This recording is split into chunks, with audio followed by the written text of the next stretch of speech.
चंद्रचूड हे देशाचे सरन्यायाधीश नोव्हेंबर महिन्यात ते निवृत्त होत आहेत आणि प्रधानमंत्री किती जणांच्या घरी गणेश उत्सवासाठी गेले हे काय माझ्याकडे माहिती नाही, पण काल सर्वत्र सरन्यायाधीशांच्या घरी प्रधानमंत्री आले, आरती करतायत दोघे, त्यांच्या दोघांतला संवाद पाहण्यात आला आणि धर्मनिरपेक्ष म्हणून घेणाऱ्या राष्ट्रामध्ये एक छान चित्र आम्हाला पाहायला मिळालं, सरन्यायाधीश आणि प्रधानमंत्री.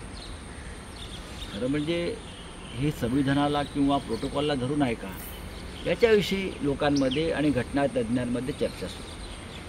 आमच्यासारख्यांच्या मनात प्रश्न आला, प्रधानमंत्र्यांशी इतकी राजकीय जवळीक असलेले न्यायाधीश कोणी असतील, ते महाराष्ट्रातल्या घटनाबाह्य सरकारच्या बाबतीत आम्ही जी लढाई करतो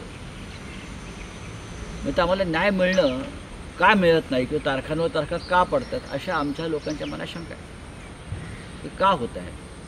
सरन्यायाधीश चंद्रचूडांसारखी व्यक्ती त्या पदावर असताना 3 वर्ष एक बेकायदेशीर सरकार बसवलं जातं, घटनाबाह्य पद्धतीनं सरकार पाडलं जातं.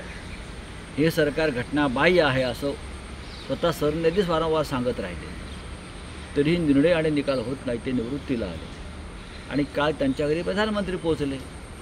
त्याच्यामुळे ह्याच्यामागे काही वेगळं काय घडतं आहे का हे सरकार वाचवण्यासाठी किंवा शिवसेना, राष्ट्रवादी काँग्रेससारखे महाराष्ट्र स्वाभिमानी पक्ष हे पूर्णपणे खतम करायचे आणि त्यासाठी न्यायालयाची मदत घेतली जाते का, या लोकांच्या मनातल्या शंका काल घट्ट झाल्या, पक्क्या झाल्या.